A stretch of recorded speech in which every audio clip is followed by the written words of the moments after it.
If you want to add a calling card to a contact on Google Pixel 10 Pro, all you have to do is open the phone app.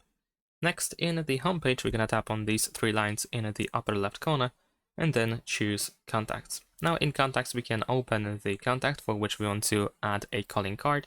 Tap on this pen icon in the upper right side, and then over here we can press on this calling card over here in order to choose a photo from the gallery. You can also open the camera in order to take a photo.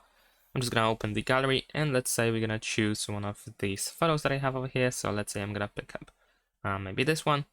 And now as you can see, we can adjust the photo as well. So we can move left and right in order to adjust the calling card.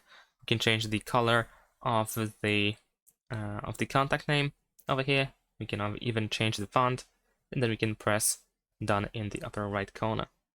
And you can also use the same picture for the same photo for the photo for contact, for the contact picture. So you can confirm and crop, or you can just skip in order to keep the